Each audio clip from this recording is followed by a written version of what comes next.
Hey, Jalen, congratulations. I'm so proud of you and Jaxie. To watch the team you've become in the last 3 years has just been exciting. This is the finals youth division at NBHA Youth Teen World Finals, and you ran a 15-0 to finish, let's see, a 14-6 won it out of 800 riders in the youth division. You came back in the finals to finish 12th in the 1D, so 12th out of in the world is where you basically finish.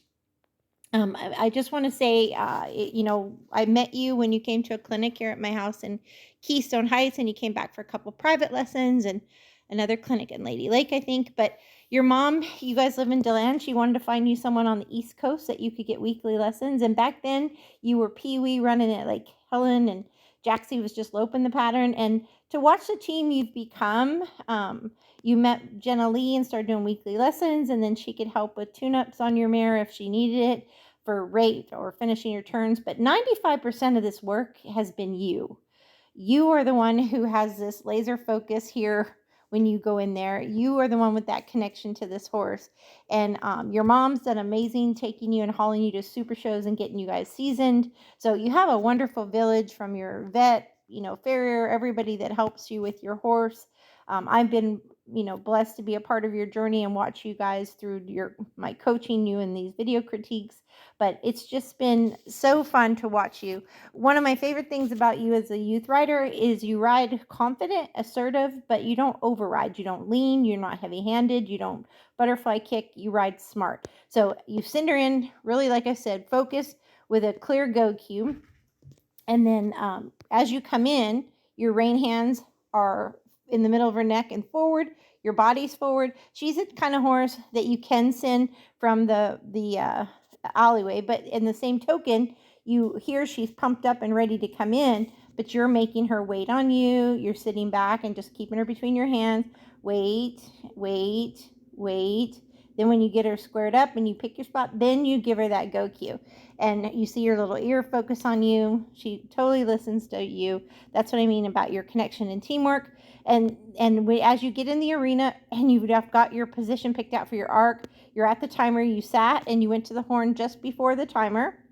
And then she comes in on about a 12-foot arc. And again, you're sitting down. Your hand was nice and low. At this point, your hips, heels, and shoulders are even. And your hand is nice and low back towards your saddle horn now. Her first rider rate, her tail's going towards second. And then it looks like you're sitting very biomechanically square going into this turn so that she can work beautifully. She gets in there a little bit tight, maybe 2-foot pocket going in. So you do end up taking a little bit more pocket on the back side there. So that bigger hole, getting in the hole on first barrel, if you're going to have a barrel that you take your pocket deeper, that's the one, because you'll still be able to keep that momentum and slingshot. I was cautious about telling you to get too tight and losing momentum or possibly hitting, but that is probably where you're going to be able to shave a couple tenths eventually, because what happens is you did good with sitting, but you kept your hand forward here. So if you brought your elbow to your side and brought your hand to your saddle horn and said here and did a quick inside bump with your hand, outside bump with your leg, take this leg off, inside leg off, outside leg on, she might come around quicker for you. See how you bend your elbow here and bump, and then you're already looking up for the next one. So she sets her pivot foot now, and then you have a nice loose rein as you start to pull up on your horn and drive her out, reins to the ears. So that was pretty, but I do feel like when you get where you can bump her just perfect timing from spot 1 to spot 2, you'll get your in the hole tighter and you'll be able to shave 2/10 there. So that is a goal. And so you're not 100% maxed even yet, but still amazing. And now you're back to 2 hands, focused on looking square. And again, biomechanically, she's balanced. Front and back feet are on the same track. Shoulders and hips are even. Your hips and shoulders are even. Your hands are in the middle of the neck, keeping her balanced. You're looking between her ears. You have momentum. She swapped her lead already. You go to the horn. She rates 1. She rates 2. It looks like she's almost going to start the turn at her shoulder, but you have a nice loose rein. Your hand is down on her mane. You're sitting again on your pockets. Shoulders are even with your hips. But she has enough momentum. She slides in there with a 3-foot pocket in the hole. It's about 2 to 3 now. You look up. Now she kind of bumps you out of the saddle, but you're able to sit back down on that inside hip. Ideally, I'd like to see your hand come towards the saddle horn, then down towards your thigh, and that will help her set her pivot foot to finish. And then you just pulled up on the horn. The hand got a tick high, so you kind of hung on her head just barely, but I don't know that it really hurt you. She really still tried to drive out. If we put it in full speed, it still looks really fast. But you see her take a moment to just maybe a tenth to straighten her head out.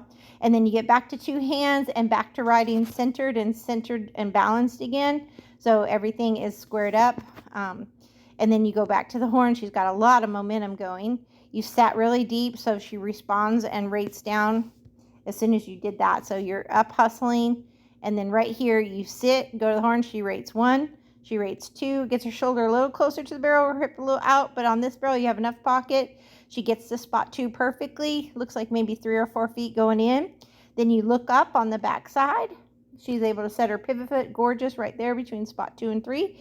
And you immediately put your rein hand forward, pull up on the horn, allows her to drive out.